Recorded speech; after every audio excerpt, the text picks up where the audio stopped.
They're controlled fully. ისინი სრული კონტროლის ქვეშ არიან. ისინი სხვისი ინტერესებით მოქმედებენ, მაგრამ იცით რა, მათ ეს არ გაუღათ. ჩვენ მათ შევაჩერებთ, თორემ დაანგრევენ ამ ქვეყანას. ამ დაპირების გამო, რომ Deep State შეაჩერებდა, 2016-ში ხალხმა ტრამპი პრეზიდენტად აირჩია. თუმცა მისი გამარჯვება დაუჯერებელი ჩანდა. როგორ ფიქრობთ, მოიგებს? არავითარ შემთხვევაში. არ მითხრათ, რომ ტრამპი მოგებას გეგმავს. ის ხომ მხოლოდ შოუს ნაწილია. ის ვერ გახდება პრეზიდენტი. ტრამპი ვერასდროს იქნება ამერიკის პრეზიდენტი. გარანტიას ვიძლევი. ეგ კაცი პრეზიდენტი გახდება, როდესაც მეტეორი დაგვეცემა და დინოზავრები გაცოცხლდებიან. თავს დავდება. I can imagine it. ტრამპს პრეზიდენტად მხოლოდ ღამის კოშმარში თუ წარმოიდგენთ. Just changed again. It's only 11,000. ციფრები ძალიან მერყეობს. სხვაობა მხოლოდ 11,000 ხმა. მთავარია ვინ იგებს ფლორიდას. Take a look at our running tally of the electoral vote. ფლორიდის შტატი ტრამპისა. ჰილარი კლინტონმა დაურეკა დონალდ ტრამპს და დამარცხება აღიარა. გავიდა 4 წელი და მომდევნო არჩევნებზეც ტრამპი ისევ Deep State-თან ბრძოლის პირობას დებს. Deep State-ის მოხელეები, რომლებიც არავის აურჩევია, ახშობენ ამ ურჩევლის ნებას, რომ თავიანთი საიდუმლო დავალება შეასრულონ. დემოკრატია საფრთხეშია. ანუ აღიარა, 4 წლის თავზეც Deep State-ი ვერ დავამარცხეო. შესაბამისად, იმავე დაპირების ხელმეორედ გამოყენება ეფექტიანი აღარ გამოდგა და მეორე ვადით თეთრ სახლში ვერ დარჩა. 2016-ში ტრამპის ერთ-ერთი მთავარი დაპირება ომების დასრულება იყო, რაც ვერ მოახერხა. პრობლემა კი ის იყო, რომ მრჩევლებად Deep State-ის მოხელეები ჰყავდათ და რეალურად ისინი წარმართავდნენ პოლიტიკას. ტრამპი სწორედ საგარეო პოლიტიკის ისტებლიშმენტმა დაამარცხა.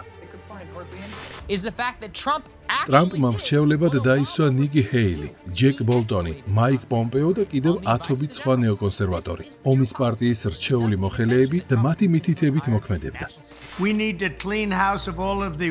მე გავწმენდ თეთრ სახლს ომის დამქაშებისგან და Deep State-ისგან. გავწმენდ პენტაგონს, სახელმწიფო დეპარტამენტს, ეროვნული უსაფრთხოების სააგენტოს. საარჩევნო კამპანიაში ახლო აღმოსავლეთის თემაზე ტრამპი ერთს ამბობდა. არჩევნების შემდეგ კი 180 გრადუსით საპირისპიროს აკეთებს. აშკარაა, რომ Deep State-ის მითითებით მოქმედებს და დამოუკიდებელ გადაწყვეტილებებს ვერ იღებს. თეთრ სახლს ისევ Deep State-ი მართავს და სხვა ქვეყნები მას პარტნიორად არ სჭირდება. მხოლოდ მაშინ ხარ მისაღები, თუ თოჯინა ხარ და პროქსი. 2024-ში ტრამპმა Deep State-ის ჩამოშლის და ომის პარტიის კადრების გაწმენდის დაპირება კიდევ უფრო გაამწვავა და შედეგად ბოროტებასთან მებრძოლის იმიჯიც დაიბრუნა. გავყრი კორუმპირებულ ჩინოსნებს ეროვნული უსაფრთხოებისა და დაზვერვის სააგენტოებიდან. გავწმენდ სასამართლოს, გავაუქმებ ფეიქ ნიუსების სისტემას. 24 საათში დავასრულებ ომს უკრაინაში. გეგმის აღსრულება ტრამპმა მართლაც სწრაფი ტემპით დაიწყო. საკადრო წმენდა და სააგენტოების დახურვა, ფეიქ მედიის გაუქმება. თუმცა ყველაზე გამოცდილი ექსპერტები ჯერ კიდევ არჩევნებამდე აცხადებდნენ, რომ მთავარი რაც Deep State-ისთვის ომის დოქტრინაა არ შეიცვლებოდა. დარწმუნებული ვარ, ტრამპი თუ მეორედაც გახდა პრეზიდენტი, ისევ დამარცხდება. ისევ ვერ შეძლებს უკრაინაში ომის დასრულებას. გამორიცხულია Deep State-მა დაუშვას უკრაინა ნეიტრალური ქვეყანა გახდეს და მის გამოყენებაზე უარი თქვას. მაქსიმუმ ნატოში წევრობაზე ვეტყვით უარს. ამერიკას სჭირდება უკრაინა, რომ რუსეთის 2000 კილომეტრიანი საზღვრის გასწვრივ სამხედრო ბაზები და რაკეტები განალაგოს. Deep State სჭირდება ამერიკა, როგორც ერთადერთი სუპერძალა მსოფლიოში. მას სურს დაასუსტოს რუსეთი და ამაზე უარს არ იტყვის, რადგან იმედი აქვს, რომ რუსეთს შემდეგ მეორე სუპერძალის, ჩინეთის წინააღმდეგ გამოიყენებს. თუმცა უკრაინაში ომმა საპირისპირო შედეგი მოიტანა. რუსეთი არათუ დასუსტდა, არამედ ჩინეთთან კავშირის გამყარებით და სამხედრო რელსებზე გადაწყობით გაძლიერდა. დასავლეთი კი დასუსტდა. რუსეთს ჩინეთისკენ ვუბიძგეთ და ჩვენი საწინააღმდეგო ძალა შევქმენით. ამ პოლიტიკით აშკარად საკუთარ თავს ვესროლეთ ფეხებში. მართლობაში ნეოლიბერალების წყალობით არათუ რუსეთი და ჩინეთი დაახლოვდნენ, არამედ მათთან ერთად კიდევ 8 მსხვილი ქვეყანა ბრიქსში გაერთიანდა და საკუთარი ვალუტის შექმნა გადაწყვიტა. კიდევ 26 ქვეყანა ელოდება წევრობას და მზადაა დოლარზე უარი თქვას. ბრიქსის ჯამური ეკონომიკა შედეგად დიდ შვიდეულს გაუსწრებს და დასავლეთის ჰეგემონიაც დასრულდება. შესაბამისად, რუსეთის ნაცვლად Deep State-ის მთავარი სამიზნე ახლა ამ პროცესის შეჩერება ხდება. ტრამპის სამშვიდობო გეგმა და პუტინის მეგობრად მოხსენიებაც ამ სტრატეგიაში ჯდება. ოღონდაც შედეგი არ ჩანს. Fundamental mistake, and it's completely. ახლოსაც არ ვართ უკრაინის ომის დასრულებასთან. უფრო საპირისპირო პერსპექტივას ვხედავ და არც ის ჩანს ტრამპს რაიმე გეგმა ჰქონდეს ომის დასასრულებლად. ამიტომ ევროპელებს აჩეჩებს ამ პრობლემას და ევროპაც ხვდება, რომ სხვა არჩევანი არ აქვს და ეს ტვირთი მას ჩამოეკიდება. ტრამპი კი სანაცვლოდ რუსეთ-ჩინეთის დაშორიშორებაზე გადაერთვება. არის მცდელობა, რომ რუსეთი მოიმხრონ ჩინეთის საწინააღმდეგო, თუმცა ეს მცდელობა დიდი ალბათობით კრახით დასრულდება, რადგან როგორც რუსეთს, ისე ჩინეთს და რაც თავარია მათ ხელმძღვანელობას, კარგად აქვთ გააზრებული, რომ ერთად ისინი ბევრად ძლიერები იქნებიან, ვიდრე თუნდაც ამერიკა თავისი ეკონომიკით, რომელიც ცირდება. მგონია რომ დააგვიანა რებრენდინგი Deep State-მა რუსეთის დაცილება ჩინეთისაგან უკვე შეუძლებელია. ისევ როგორც ბრიქსში და ბრიქსის ბირთვში ნაპრალის გაჩენა, რა მიზანიც ჰქონდა უკრაინის როგორც პროქსი ძალის გამოყენებას რუსეთის წინააღმდეგ, ამან სრული კრახი განიცადა. შესაბამისად, ტრამპს და მის რეფორმებს Deep State-ი ახლა ვაშინგტონის რებრენდინგისთვის იყენებს. ბრიუსელი კი ჯერ ისევ ძველი მოდელით ოპერირებს და უკრაინაში გასაგზავნად იარაღისთვის ფულს აგროვებს. ყიდულობთ ყველაფერს, ბალისტიკურ რაკეტებს, ამუნიციას, დრონებს, ანტიდრონებს, ჯავშან ტექნიკას და ვაგზავნით უკრაინაში. ჩემი გეგმით ჯამში 800 მილიარდი ევროს მობილიზაცია მოხდება. რადგანაც ტრამპისა და ბრიუსელის გზები გაიყარა, მისი ფოკუსი ახლა ამერიკისთვის ძველი დიდების დაბრუნებაა, რაც ასევე ახალი რებრენდინგის ნაწილია. მოკავშირე ევროპას ის სავაჭრო ტარიფებს უწესებს. მიიჩნევს, რომ ამით ამერიკა გაძლიერდება. ბრიუსელი გულნატკენია. უამრავ ევროპელს მძიმე დატკინა გული შეერთებული შტატების მიერ გამოცხადებულმა ტარიფებმა. ჩხუბი ჩვენ არ დაგვიწყია, თუმცა ხელი შებრუნების ძალა კი შეგვწევს და კარტის ხელში საკმაოდ ბევრი გვიკავია, რომ პასუხი გავცეთ და ამას გავაკეთებთ. ტარიფების ომს ბრიუსელი აუცილებლად წააგებს, რადგან ევროპას გაცილებით მეტი გააქვს ამერიკაში, ვიდრე შემოაქვს. მაგალითად, ყოველი მეხუთე ევროპული მანქანა ამერიკაში იგზავნებოდა და ეს იდილია დასრულდა. ამას კატასტროფული შედეგები ექნება ევროკავშირისთვის. შემოსავლები მკვეთრად დაეცემა, ისევე როგორც ნედლეული შემოდინება. ყველა ევროპელი ავტომწარმოებელი დაზარალდება, თუმცა სხვა სფეროებსაც დაარტყამს. თუმცა პირველ ეტაპზე დარტყმა ამერიკამაც იწვნია. ტრამპი აცხადებს, რომ ტკივილი დროებითია და მალე გაივლის. U.S. stocks are tumbling. ამერიკის ბირჟებზე ყველაფერი ეცემა. Dow-ს ინდექსმა 2 დღეში 3000 პუნქტი დაკარგა და ეს მთლიანად ტრამპის ტარიფებზე რეაქცია. ტრამპის ტარიფებმა მსოფლიო ბაზრები შოკში ჩააგდო. აქციები ეცემა ევროპასა და აზიაშიც. ნავთობით დაწყებული დოლარისა და ოქროს ფასის ჩათვლით. ყველაფერი კარგად მიდის. პაციენტს ოპერაცია ჩაუტარდა და შედეგი ისეთია, როგორცაც ველოდი. მალე 6-7 ტრილიონი დოლარი დამატებით დაიძრება ჩვენი ქვეყნისკენ, რაც უპრეცედენტოა და ყველა სფეროს დიდ ბიძგს მისცემს. ხდება ის რაც თავის დროზე მოხდა საბჭოთა კავშირში, ანუ პერესტროიკა. აქედან გამომდინარე, მე მგონია, რომ ჩვენმა ხელისუფლებამ უპირველეს ყოვლისა უნდა იფიქროს მისთვის, ანუ საქართველოს ყველაზე სულ ვარიანტზე, როდესაც ხდება დააპგრეიდება და როდესაც Deep State-ი თავისთვის სასარგებლოდ მოირიგებს ტრამპის ადმინისტრაციას. რა არის საქართველოსთვის ამ პროცესის ტესტერი? ის, რომ თეთრი სახლი ჯერჯერობით არც სანქციებზე ამბობს უარს და არც ურთიერთობის გადატვირთვაზე იწყებს საუბარს. სამი წლით ადრე დავიწყეთ Deep State-ზე საუბარი მაშინ, როდესაც ვერავინ ვერ ბედავდა ამაზე საუბარს და გულწრფელი ვიქნები, აი გულწრფელად გეტყვით, მოლოდინი ჰქონდა იმის, რომ როდესაც ტრამპის ადმინისტრაცია მოვიდა, საქართველოს ხელისუფლებას მადლობას ეთხოვდა. ასევე იყო მოლოდინი, რომ ტრამპი დაპირებისამებრ უკრაინაში ომს დაასრულებდა და შედეგად მეორე ფრონტის წნეხით სანქციებთან ერთად საქართველოს მოეხსნებოდა. ამის ნაცვლად ომის დროშა ბრიუსელმა გადაიბარა და პოლიტიკური ბულინგიც გრძელდება. რამდენადაც შეძლებს პრეზიდენტ ტრამპის ადმინისტრაცია Deep State-ის დასუსტებას, იმდენად სწრაფად დამყარდება მშვიდობა ჩვენს რეგიონში. ერთმანეთთან არის პირდაპირ დაკავშირებული ეს ორი მოვლენა. თუმცა თქვენ ხედავთ, რომ Deep State-ის წარმომადგენლები ამჯერად არსებითად ევროპაში უხეშად და პირდაპირ ეწინააღმდეგებიან მშვიდობის დამყარებას. არ არის ცალსახა ის, რომ მაინც და მაინც დასუსტდება, მეტად დამარცხდება გლობალური ომის პარტია, გამომდინარე იქიდან, რომ მათ აქვს ძალიან სერიოზული რესურსი, მათ შორის ძალიან სერიოზული ფინანსური რესურსი. შესაძლოა ტრამპს მართლაც სურს Deep State-ის დამარცხება. თუმცა საკადრო წმენდა ან USAID-ისა თუ ამერიკის ხმის დახურვა ამას არ ყოფნის. იმდენად დიდია Deep State-ის გავლენა და ფინანსური ძალა. ეს არის გლობალისტების ჯგუფი. ანუ ის ხალხი, ვინც ფლობს საბანკო კაპიტალის დიდ ნაწილს მსოფლიოში, ასევე ტრანსნაციონალურ კორპორაციების დიდ ნაწილს აქციების სახით ან სხვა სახით და ესენი ხელმძღვანელობენ, აძლევენ დავალებებს, ასე ვთქვათ, Deep State-ს. ხოლო Deep State-ის სტრუქტურები ეს არის უკვე სხვადასხვა სახელმწიფოს აღმასრულებელი სტრუქტურების ბიუროკრატიის კონგლომერატი.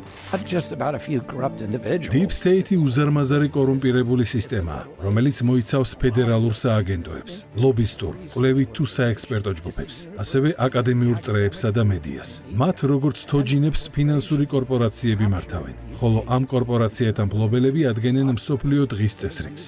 დონალდ ტრამპის გუნდი ჩვენ ამ კორუმპირებულ Deep State-ს პატიოსანი კადრებით ჩავანაცვლებთ, რომლებიც ხალხის სამსახურში ჩადგებიან.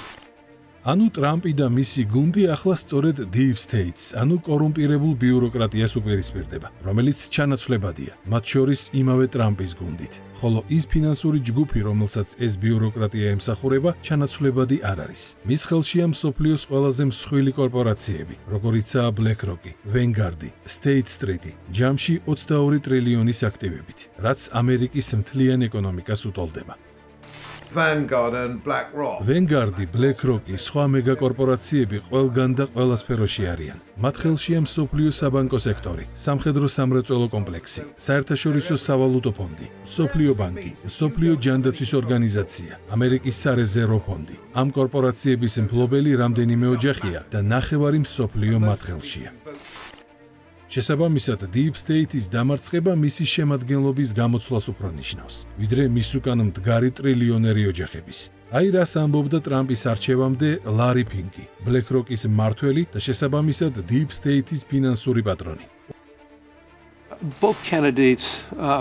ორივე კანდიდატს ერთნაირი ხედვა აქვს იმის, რომ შეერთებული შტატები კიდევ უნდა გაძლიერდეს. ამის მიღწევის გზებს სხვადასხვანაირად ხედავენ. თუმცა არსი ერთია და ის ჩვენთვის მისაღებია. ჩვენ ნებისმიერ პოლიტიკურ ძალას თანაბრად ვემუშავებით ამერიკაშიც და ევროპაშიც. მაგრამ ალბათ განსხვავებული საინვესტიციო პოლიტიკა გექნებათ ტრამპის ან ჰარისის პრეზიდენტობის შემთხვევაში. იმდენად მცირე სხვაობით, რომ ხსენებადაც არ ღირს. მთლიანობაში არაფერი შეიცვლება. ჩვენ გრძელვადიანი მიდგომით ვაბანდებთ ფულს. დამოკლე ვადაში რაღაც ცვლილებები უფრო ახალი შესაძლებლობებია, ვიდრე დაბრკოლება. იმიტომ რომ ის ფაქტი, რომ ტრამპი დაუშვეს ახალ პრეზიდენტად, გარკვეული აზრით შეიძლება თქვათ, ეს იყო კონსენსუსი, ასე ვთქვათ, ძველი ტიპის Deep State-სა და ამ ახალი ტიპის პოლიტიკურ ელიტას შორის. ცხადია, ეს არ იქნება ასე ერთის მხრივ ბაიდენის დონის გავლენა, ანუ Deep State-ს შეიძლება არ ქონდეს იმ დონის გავლენა ტრამპის ადმინისტრაციაზე, რაც ჰქონდა ბაიდენისაზე, თუმცა გარკვეული გავლენის სფეროები შენარჩუნდება იგივე ახლო აღმოსავლეთის პოლიტიკის მხრივ. ანუ ტრამპს BlackRock-ი თავიდანვე ახალ შესაძლებლობად განიხილავდა, რომ უკრაინის ჩავარდნილი პროექტის შემდეგ Deep State-ის რებრენდინგი მომხდარიყო. ანუ თუ აქამდე Deep State-ი ნეოლიბერალებზე იდგა, ახლა შესაძლოა ისინი ტრამპისტმა კონსერვატორებმა ჩაანაცვლონ და თამაშიც ოდნავ შეცვლილი წესებით განაგრძონ, რასაც ექსპერტები რებრენდინგს უწოდებენ. ამ პროცესში არ არის გამორიცხული დომინანტი როლისთვის Deep State-ს შიგნით ბრძოლა ტრამპსა და ბრიუსელს შორის წარიმართოს. მას შემდეგ, რაც ტრამპმა გაიმარჯვა და დაუწყო ბრძოლა ამერიკის მიწაზე გლობალისტურ ქსელს, ისინი ახლა ევროპაში არიან კონსოლიდირებულები, კონცენტრირებულები და აგრძელებენ ბრძოლას. რა გამოვა ვინ მოიგებს, ნახოთ. ჩემი აზრით, ტრამპის ბანაკი მოიგებს, მაგრამ ზოგადად მოქმედებს ეგრეთ წოდებული ფუნდამენტური დუალიზმის კანონი, რაც ნიშნავს სამყაროში წონასწორობის კანონს, ეს კანონზომიერებაა და შესაძლოა საბოლოოდ 100%-ით ვერცერთვარ ვერ მოიგოს და რაღაც შეთანხმებამდე მივიდნენ. შესაძლოა იმიტომაც არის, რომ უამრავი მხილების მიუხედავად Deep State-ის ჩინოსნები პასუხისგებაში არ მეუციათ. არც ვუჰანში COVID-19-ის შეკვეთის გამო, რამაც 4 მილიონი ადამიანი იმსხვერპლა და არც ასობით ბავშვის დასახიჩრების გამო, რომელთაც სქესი მშობლების დაუკითხავად ქირურგიულად შეუცვალეს, თუნდაც იმავე ილონ მასკის შვილს. ცენტრალური დაზვერვის სახალმა შეფმა გამოაქვეყნა მასალები, რომელთა თანახმად COVID-19-ის ვირუსი ბუნებრივი მუტაციის შედეგი არ იყო. ის ვუჰანის ლაბორატორიაში USAID-ის დაკვეთით ხელოვნურად შექმნეს. And when you look at the diffuse proposal, და რომ ნახავ რა წერია იქ, ყვირილი აღმოხდება. მეათე გვერდზე წერია, რომ 180 კორონა ბეტა ვირუსია შეგროვებული და საჭიროა სწრაფი გავრცელების გატესტვა. ეს არის რეცეპტის წიგნი, როგორ უნდა შექმნა COVID-ი. ანუ ყველაფერი დოკუმენტირებულია. დაიწყო პასუხად რაიმე სასამართლო პროცესი? არა, მოიხსნა სანქციები ქვეყნებზე, რომელთა დაჭოქებას თავად ტრამპის განცხადებით Deep State-ი ცდილობდა. არა. ჩვენ სამწუხაროდ ხედავთ, რომ ჯერჯერობით ისევ მოქმედებს ის სანქციები, რაც წინა ადმინისტრაციამ შეიყვანა ძალაში და ურთიერთობის გადატვირთვის ლოგიკა უნდა გულისხმობდეს იმას, რომ რაღაცა ტიპის სანქციების მოხსნა უნდა მოხდეს. ის იდეოლოგია, რაც დღეს ქართულ სახელმწიფოს აქვს შეიარაღებაში, ტრამპი ამ იდეოლოგიით მოვიდა ხელისუფლებაში. გამოდის, რომ ტრამპი ამ იდეოლოგიას ემიჯნება? უფრო მეტიც, ჩანს ბაიდენის პოლიტიკა ამერიკაშიც ბოლომდე არ იცვლება. ფედერალური სააგენტოების დახურვის ფონზეც Deep State-ის საკვანძო პოსტებზე ცვლილებები ჯერ არ ჩანს. არაერთი გენერალი რჩება ძალიან მაღალ პოსტზე, რომლებიც სამხედრო სამრეწველო კომპლექსთან არიან კავშირში. მაგალითად, გენერლები ჯიმ მატისი, მარკ ესპერი. ისინი ბოინგიდან მოდიან და სხვა ამოცანა არაფერი აქვთ თუ არა სამხედრო შეკვეთების მუდმივი ზრდა. გენერალი ჯეიმს მატისი ტრამპის პირველი სახელმწიფო მდივანი იყო და ის სირიაში კონფლიქტს უჭერდა მხარს. მანვე გაგზავნა პირველი ჯაველინებიც უკრაინაში და ირანზე შეტევასაც ლობირებდა, ხოლო ავღანეთიდან გამოსვლას ბლოკავდა. მატისი მარკ ესპერმა შეცვალა, რომელიც უმსხვილესი სამხედრო მწარმოებლის რაითეონის ლობისტი იყო. პერსონალს გარდა არც საგარეო პოლიტიკის ცვლილება ხდება. უკრაინაში ომის დასრულების რიტორიკის ფონზე რეალურად ბევრი არც არაფერი შეცვლილა. დიდი სიურპრიზია ის, რასაც ბოლო ერთი თვე ავაკვირდები. ღაზაში ამერიკამ ცეცხლის შეწყვეტის ყოველგვარი ინტერესი დაკარგა. სამშვიდობო პროცესს ხაზი გადაესვა. ტრამპმა ისევ მწვანე შუქი აუნთო როგორც ისრაელის შეტევას, ასევე რეგიონში ამერიკული იარაღის გაგზავნას. მომდის სიგნალები, რომ თეთრი სახლი ირანში ომის დაწყებაზეც მსჯელობს ნეთანიაჰუსთან, რომელიც საერთაშორისო სასამართლომ ომის დამნაშავედ გამოაცხადა. თუ ტრამპი გადადგამს ნაბიჯს ირანის თან ომის მიმართებაში, ეს ავტომატურად გამოვა, რომ გლობალური ომის პარტიას წისქვილზე ესხმება წყალი, რაც რა თქმა უნდა ძალიან მძიმე შედეგებს გამოიწვევს მსოფლიოსათვის. მერთმა დაიფაროს, მაგრამ თუ ეს მოხდა, საქართველოს ავტომატურად ძალიან მოწყვლადი ქვეყანა ხდება ამ შემთხვევაში. ომის პარტიასაც BlackRock-ი წარმოადგენს, რადგან მსოფლიოს ყველა უმსხვილესი სამხედრო კომპანია მის მართვაშია. და მის წისქვილზე ტრამპი უკვე დიდი მონდომებით ასხამს წყალს. ტრამპის ადმინისტრაციამ მსოფლიოს უმსხვილეს კორპორაცია BlackRock-ს პანამის არხის ორივე ბოლოში მდებარე პორტების შეძენაში დაეხმარა. შედეგად პანამის არხი ამერიკის კონტროლქვეშ მოექცა, რაც ტრამპის საპრეზიდენტო დაპირება იყო. ჩვენი ეროვნული უსაფრთხოების განსამტკიცებლად, ჩემი ადმინისტრაცია დაიბრუნებს პანამის არხს და ეს პროცესი უკვე დაიწყო. მსხვილმა ამერიკულმა კომპანიამ დღეს პანამის არხის ორივე ბოლოში შეიძინა პორტები და იგივე კომპანია ბევრ სხვა აქტივობასაც განახორციელებს ამ სფეროში. რომელმა მსხვილმა კომპანიამ დაუბრუნა ამერიკას პანამის არხზე კონტროლი არ უთქვამს, რადგან BlackRock-ის ხსენება Deep State-თან გარიგებას ზედმეტად აშკარას გახდიდა. ამ გარიგებით ტრამპმა პოლიტიკური ქულები მიიღო. ის არჩევნებამდეც აცხადებდა პანამის არხს დავიბრუნებო. და უკრაინაში ზავისგან განსხვავებით ეს დაპირება მაინც შეასრულა. BlackRock-ს კი სანაცვლოდ სამხედრო შეკვეთები აღუთქვა. And we've already started doing it. ვაცხადებ, რომ გავხსნით გემთმშენებლობის ახალობის, რომელიც შეიმუშავებს სათანადო ტარიფებს და ამ ინდუსტრიას დავაბრუნებთ ამერიკაში. ჩვენ უამრავ გემს ვაწარმოებდით. დღეს უკვე აღარ. ყველანაირად შევუწყობ ხელს როგორც კომერციული, ისე სამხედრო გემების მშენებლობას. ტრამპის ამ განცხადების შედეგად BlackRock-ის მიერ ნაყიდი პანამის საპორტო კომპანიის აქციებზე ფასი ერთბაშად 30%-ით, ანუ 5 მილიარდით გაიზარდა. თავად გარიგების ფასი კი 23 მილიარდი იყო. ჩინური CK Hutchisonისგან ჩვენ 32 ქვეყანაში ჯამში 44 პორტი ვიყიდეთ. პანამის პორტები ამ მთლიანი პაკეტის ნაწილია. სათანადო ტარიფების პირობებში საზღვაო გადაზიდვები 15-20%-იან წლიურ მოგებას მოგვიტანს.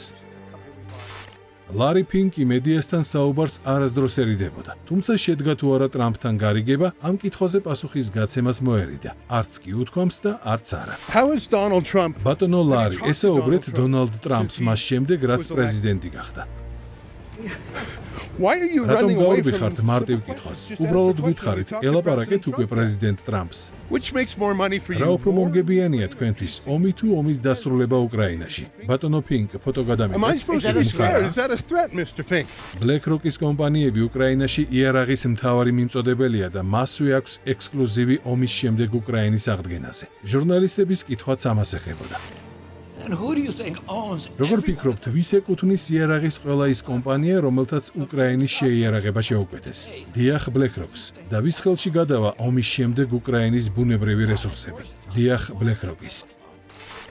საკითხავი ახლა ისაა, დაასრულა თუ არა Deep State-მა უკრაინის ომზე ფულის შოვნა, რომ ახლა მშვიდობის პირობებში ფულის კეთებაზე გადავიდეს. ტრამპის გუნდი მიიჩნევს, რომ ომმა თავი ამოწურა და დროა მეორე ეტაპი დაიწყოს. მათ შორის უკრაინის მინერალების ამერიკისთვის გადაფორმებით. ბრიუსელს კი ჯერ ისევ ომი უნდა და ტრამპს ყოველ ნაბიჯზე წინააღმდეგობას უწევს, რისთვისაც ზელენსკის იყენებს. იშვიათ მინერალებზე ამერიკასთან შეთანხმება ევროკავშირისა და უკრაინის პრიზმაში უნდა განვიხილოთ. ხომ არ უშლის ის ხელს უკრაინის ევროკავშირში გაწევრიანების პროცესს. ჩვენ არ შეგვიძლია ხელი მოვაწეროთ რაიმე შეთანხმებას მინერალურ რესურსებზე, თუ კი ის ხელს შეუშლის უკრაინის ევროინტეგრაციას.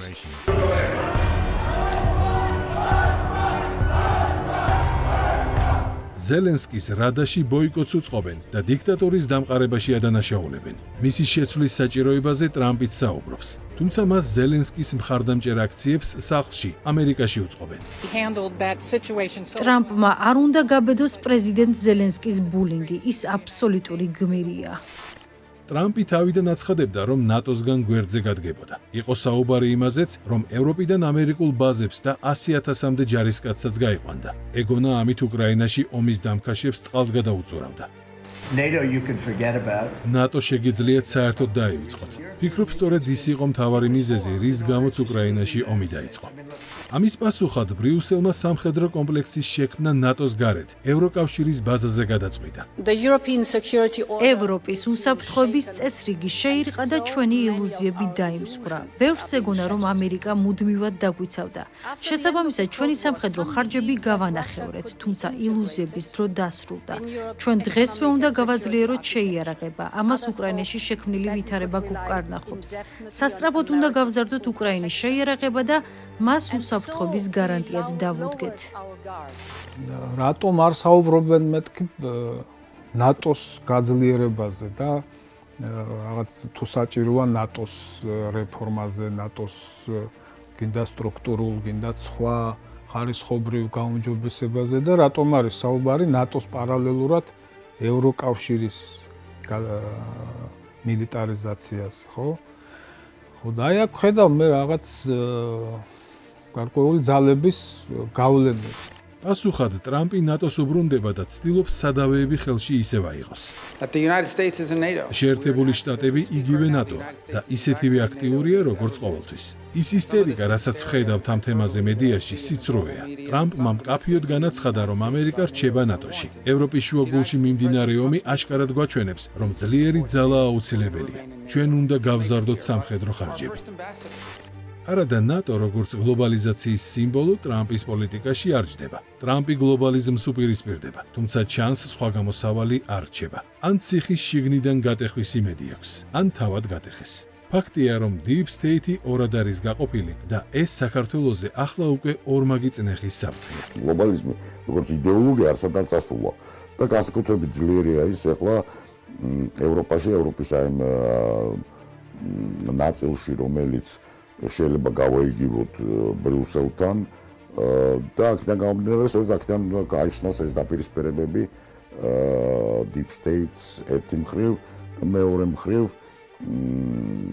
ტრამპის ამერიკასა და თანამედროვე ევროპას შორის არის მხოლოდ რამდენიმე ქვეყანა, რომელზეც არსებითად არ ვრცელდება Deep State-ის გავლენა, ანუ არსებითად ორია ასეთი ქვეყანა ევროკავშირში და არის ქვეყნები, რომლებზეც ვრცელდება გლობალური ომის პარტიის სრული გავლენა. ასეთია ბალტიისპირეთის ქვეყნები პირველ რიგში და ასევე არსებითად სკანდინავიის ქვეყნები, რასაც ყველა ხედავს.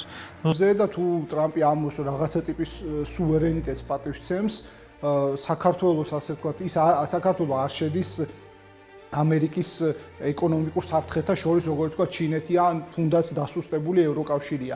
შესაბამისად, რაღაცა ტიპის კეთილინება უნდა გამოვლინდეს, რათა იყოს ახმული თუნდაც ქართული საზოგადოების მიერ, რომ ეს ამერიკისთან გადატვირთვის პოლიტიკა არ არის ცალმხრივი, ხო? დრო არ ითმენს და ტრამპის სწრაფ გადაწყვეტილებას ითხოვს. რჩება ის Deep State-თან ომში და ანგარიშს უწევს თანამებრძოლებს, თუ ურიგდება Deep State-ს და თავადაც ხდება საფრთხე.